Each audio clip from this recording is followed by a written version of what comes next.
The Echo Chamber, brought to you by The Holmes Report and produced by the international broadcast specialist Marketeers. Sponsored by the Bullet Group, putting you in tomorrow's conversations today.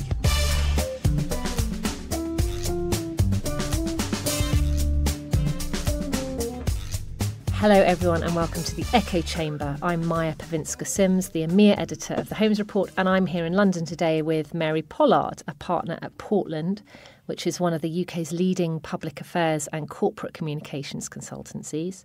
Hi Mary, welcome to the Echo Chamber. Thank you for having me. Now, you joined Portland at the start of this year to lead on purpose, the big word in comms everywhere at the moment.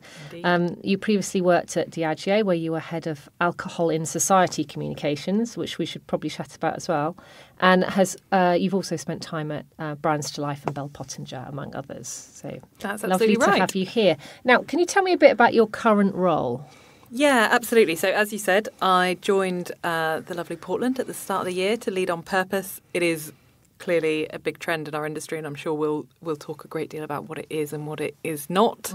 But I took the unusual move of going from client to agency rather than agency to client. Yeah, that is pretty unusual these days. It's odd to go that way over the fence. But at Diageo, I was looking after sort of responsibility, and in agency life before then, so Bell Pottinger in particular, the sort of golden thread had been, I think when I started it was called CSR. Yes. And then it was sustainability. Then we started talking about responsibility. More recently we're talking about purpose. But this idea of sort of responsible business and how business can be a sort of force for good and what role it plays in society has kind of been the golden thread of my career. So just to backtrack slightly to Diageo, your previous role, how does a company in the business that Diageo is in kind of square the circle with that sort of role where you're talking about responsible consumption of alcohol in society? It's a tricky balance to get, isn't it? Because that's the purpose of their, how they make money is selling a certain thing that also requires some responsible advice from them as well. Yeah, well, I think at Diageo we were sort of very comfortable with the fact that actually the success of the business came from people enjoying the product but enjoying it responsibly.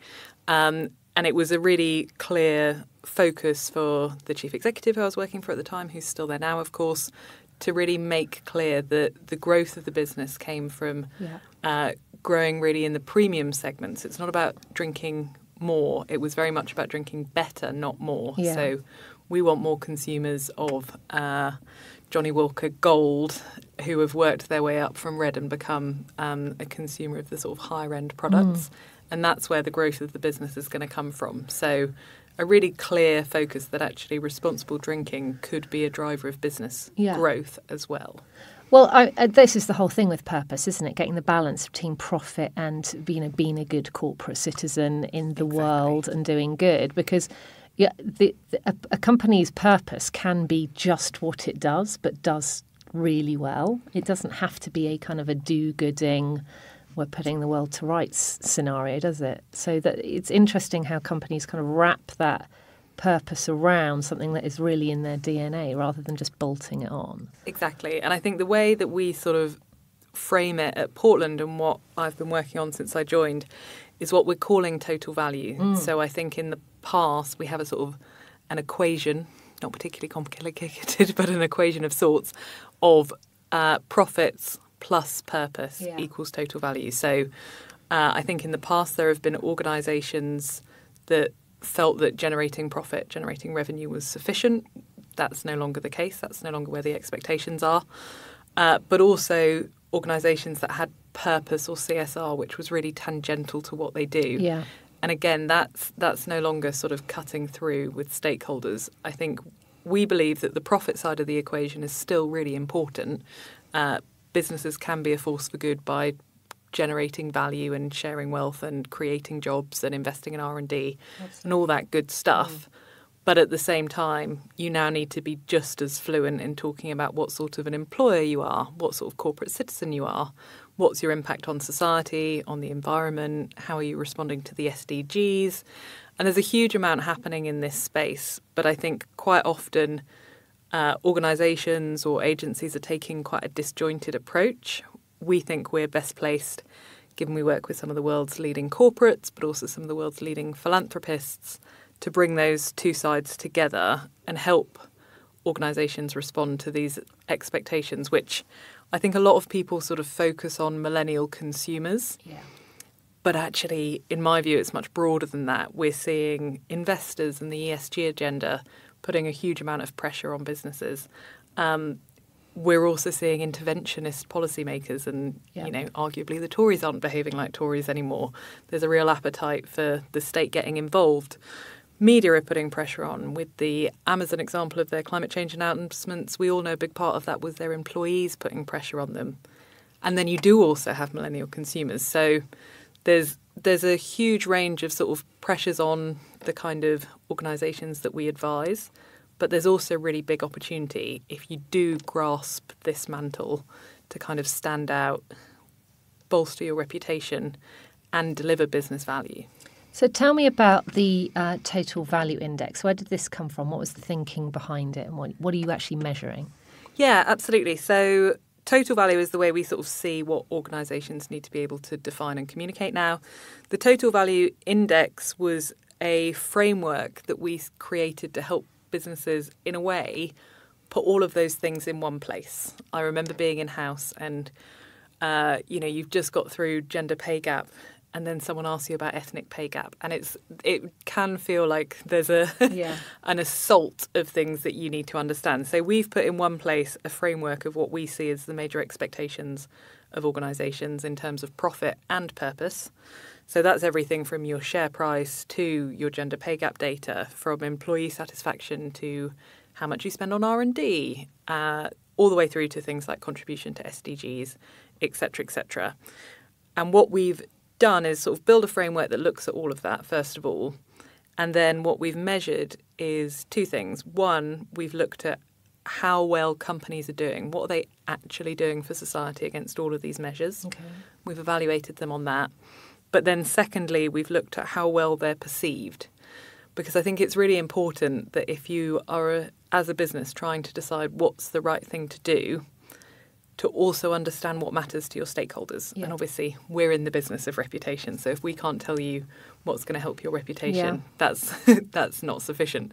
So it's a framework that looks at that. It's ultimately designed to see where there are risks and opportunities for different organisations. So we've looked at 9 sectors. 7 of those have got what we would call an opportunity gap. So that's where the perception of the sector lags behind reality. So, for example, in pharma, they're creating quite a lot of value for society, but the perception gap is really, really significant. So whilst they've got a good story to tell in terms of, obviously, ultimately saving lives, which is very important, but also things like R&D, things like parity of on the board in gender and so on and so on.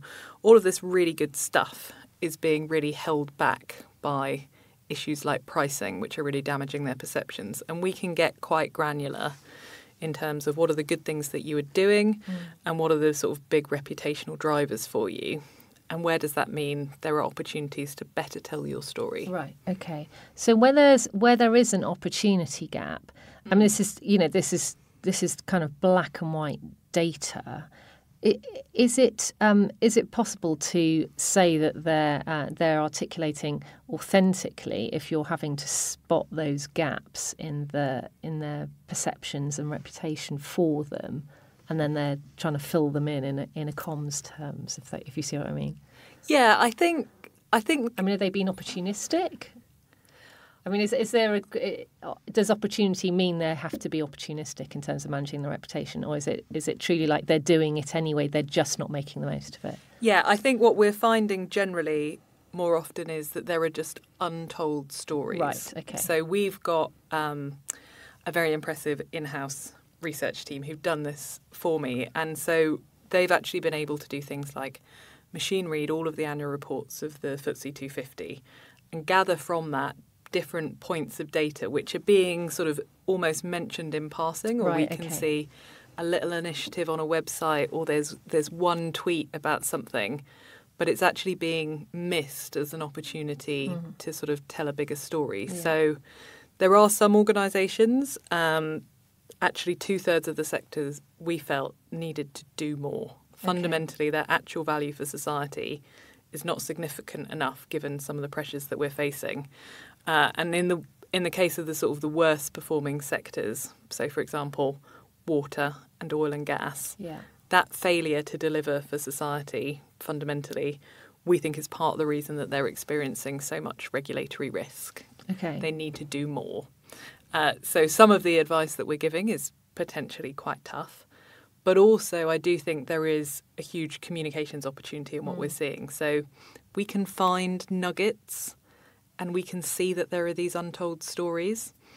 But how you sort of find the confidence or often the bandwidth to tell those stories in the right way to improve your reputation, that's something really exciting that we're starting to unearth. And it's exciting that you've got a piece of data, a piece of research and thought leadership where it's not just about communications advice, it's not just about perception, it's about doing your business in a different way, right? And that's how does that advice go down if you're giving that whole picture, not just the comms piece? Yeah, absolutely. So it's definitely a fine balance. You know, we are not management consultants, and if I can see, or if we can see in the data that something like the payment terms for your suppliers is potentially an issue because that has been a hot button, or indeed the amount of tax that you pay could be a reputational risk, we're not the people who are going to tell the client how they should structure their tax or change their supply chain for them.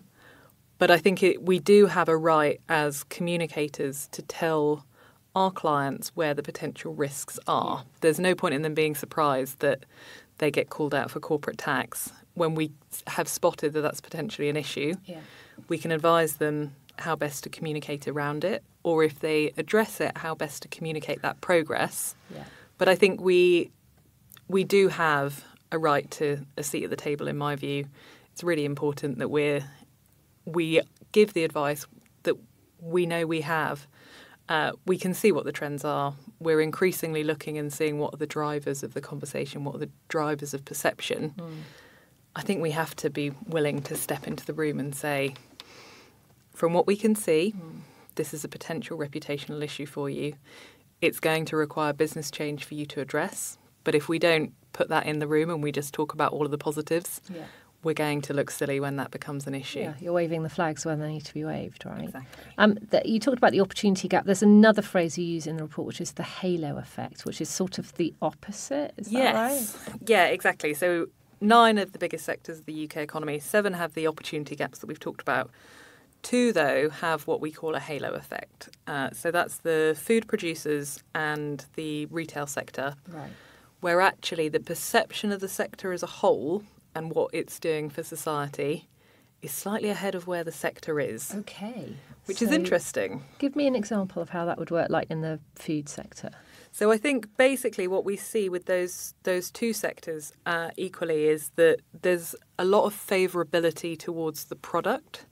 So you get quite a big reputational bump for the fact that people love your brands, they love your products.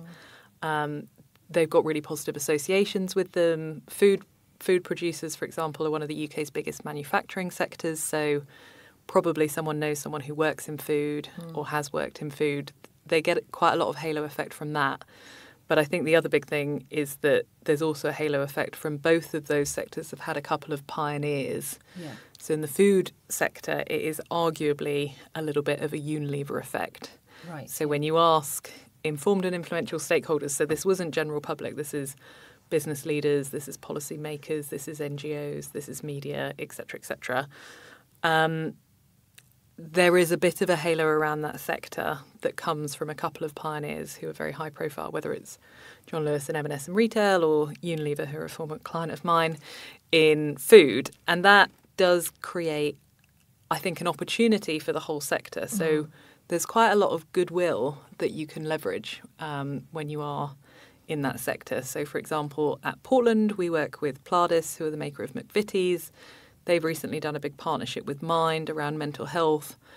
And it feels appropriate and fitting for that sector to be doing something really positive for society around having a tea break and opening up and mental health. So there's an opportunity there. But I do think also if you are lagging behind in your sector, there is a bit of a risk. So if perception is running away from where you are, you don't want that contrast to be exposed. So you need to look at what you're doing and if you can do more to keep up. So it's a challenge for that sector, but also a significant opportunity. Yeah, I mean, it's getting the balance between riding on the coattails of the people are fans of food and drink brands, aren't they? And they're fans of clothing and retail brands in a way that, I mean, they touch our lives every day. So it's kind of more tangible. So you can kind of ride on that for a bit, but sooner or later you're going to be found out if it's not translating to what your brand is doing, I guess. And they're also the really regular purchases. Yeah. So they are the things where it's very easy for consumers to vote with their feet or vote with their wallet, because particularly with food, but also with retail, it's quite easy to see how you can give more to a company that aligns with your values or that you feel is doing good, or how easily you can avoid it. And is your advice to those companies where there's the halo effect the same as to those where there's the opportunity gap, where it's partly comms and partly operational? It is, yeah. I think the specifics, so what we've done with the Total Value Index is we've got sector-level data that we've made publicly available for the 9 sectors we looked at. But to build that picture, we've, behind the scenes, got much more in-depth data on 45 companies. So where you get to in a conversation with a client is normally that we actually look at their specific data, because the advice will depend on whether you're leading your sector or laggard within it, and it will depend on how you are performing versus peers, whether you have a halo effect for you as a company or whether you have an opportunity gap for you as a company will help decide the advice. But certainly I think it is important that we look at the communications opportunities, because often there are quick wins and we all love a quick win. Absolutely. But also be confident in pointing out where there are business issues that need to be addressed. And were there any surprises in the findings? Now, firstly, when you have conversations with individual brands where you've got a lot of data, and also for you personally and as a consultancy, were there any surprises as you went through the results? I think there were a couple of sort of sector surprises. So one sector that was very interesting for us was when we looked at the overall performance of the sector. Banking has got a very small perception gap. So it looks like what they do is very well aligned to where they are. Right. But when we dug into that a little bit more, we found that it's got actually quite a disparate reputation. So most sectors have a relatively balanced performance in terms of what kind of an employer they are and what kind of sort of producer they are. Across different brands and companies? Yeah. Okay. But with banking, since the crisis, I think there's been really heavy investment in telling the story of what sort of an employer they are and being a good corporate citizen, things like explaining the apprenticeship opportunities that they have, what they're doing on the high street, what they're doing for local communities, LGBTQ plus communities that they support, etc., etc. And they've really tried to emphasise those areas, but their reputation around performance and the fundamentals of their business is still being really pulled down by the aftermath of the crisis, more recently LIBOR, etc., etc. Yeah. So they've got quite a disparate reputation, and that's not where you want to be. You want to have a sort of consistent storytelling so that you are both a good business and also a good business, not having quite sort of a disparate reputation. So I think that was quite interesting. And the other thing I was surprised at was how often when we spoke to clients, we said, this is what we can see about where you are. They said, oh no, we're doing loads more than that. We're much better than that. Okay. You haven't noticed this. You haven't seen this. And actually it's a case of saying to them, we can only see what we can see. Yeah, if we haven't seen it, then nobody else is seeing it. So we made a conscious decision to look at publicly available data on the grounds that that's what an interested civil servant or journalist or future employee would be able to see. So it's been surprising how often clients have been able to say, oh no, there's loads more. Yeah, and so that's another gap. It's another gap. But it's also... it's a nice one where you can say, great, that's an untold story. Yeah. How do we use that? What does that look like as a part of the CEO's message? What does that look like as a standalone announcement? how do we manage it? So it's lovely turning up gems. Yeah, I bet it is. And just going back to the banking sector, is there a difference between? Did you look at like fintechs and the new banking models and the traditional banks? Because I imagine is there any difference there? Because they operate in completely different ways and have completely different ways of approaching their customer base as well. Yes. So we didn't look at fintech specifically. We looked at banking and we looked at leading companies where there was significant amounts of data and enough of a track record for us to be able to really assess them. But I think you're right. When we looked at TMT as a whole, so tech, media and telco, some of the tech companies within that are in a similar space or have a sort of similar profile to the fintech players that we're seeing coming through. And actually, TMT is the top contributor of actual value as a sector that we can see. That's really interesting. Completely different space from banking, but also quite a significant opportunity gap. So many more stories that they could be telling. And when you talk about stories, are we talking about human stories? Are we talking about making that company and what it does relate to the world at large? I think it can be, and I think particularly in the sort of what kind of an employer are you, there's a real room and appetite for human stories. Talking about jobs, talking about job creation, talking about the kind of roles, the kind of people that work in an organisation, there's fundamentally a huge appetite for, of course. But also actually there is a real interest in what are the business moves that you're making, even things like policies, shared parental leave policies, which people like Aviva and Diageo have done really well. It's not a particularly human story. It's a policy story, which shouldn't be interesting. Yeah. But if you're touching on something like paternity leave, maternity leave, you're talking about gender, it's still about the kind of employer you are, but it doesn't necessarily need to have a face and a name and a hometown. So I think there's interest in both. And then also, we definitely saw, unsurprisingly, people love a ban. They love a launch or they love a ban. They want a significant move. There's a lot that you can do. If you make a decision to make a change, there's a huge appetite for those sort of stories and that sort of leadership, which is how it's now seen. So there's lots that organisations can do to put themselves forward in this space. And overall, what do you think the key takeaways for brands and organisations should be from your total value index this year? Tough one. Lots, but I think there are two things I would really hope clients are picking up and hope is coming across. The first is, I think, just to know there is a way of measuring and organising all this stuff that you're expected to do.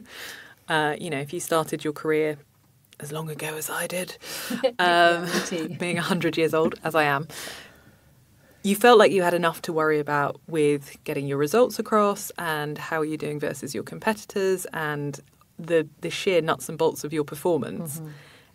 And it can feel like there's just more and more and more being added to the corporate comms pile, to the things that a corporate affairs director needs to be on top of. And it can feel overwhelming. But what we've attempted to do with this framework is put it in one place. So at a glance, you can see what you're expected to do as a citizen alongside what you're expected to do as a producer of goods and services, what you're meant to do as an employer as well as being a good venture. So I think that's the first big takeaway. There is a way of getting a sort of snapshot of all of this. And I think the second would be, for most of the sectors, what companies are doing is not cutting through. There are things that they're doing that are not currently driving perceptions of their organisation, and that's a really big comms opportunity. And what kind of are there any trends in that in terms of the stuff that people, in-house teams think is cutting through, but just isn't? I mean, do you see the same things coming up again and again? That's a good question. I think what we see less is people trying to cut through and failing to do so, and more, I think, lots of organisations are concerned about the cynicism that they would hit. So, right, okay. yes, we're doing this fantastic thing, but if we try and say we're doing it and we pat ourselves on the back, is that going to blow up in our faces? Like, how do we manage this announcement? Should you just do it quietly, just to be a good citizen? Is it enough if we tell policymakers behind closed doors that we've done it and we bury it in our annual report? Yeah. So I think a big part of the sort of challenge and opportunity that we're working with clients is how do we manage those announcements in such a way that, yes, we recognise the cynicism that's out there, but we're still confident and able to sort of assert ourselves and put ourselves out there. And because not just saying, we're great. Yeah, and not just using it defensively when you're, hauled in front of a select committee or a problem has emerged and then you decide to talk about all of the great stuff that you're doing in the community. Yeah. At that point, it is too late, unfortunately. Yeah, it's a really delicate balancing act, isn't it, in terms of perception of a company as being a good corporate citizen and somebody who's just doing things for the publicity, as we used to say. Yes. Is it helping you in advising clients, having this kind of very robust framework to base your advice on? I mean, are you finding it a useful tool within the consultancy at Portland?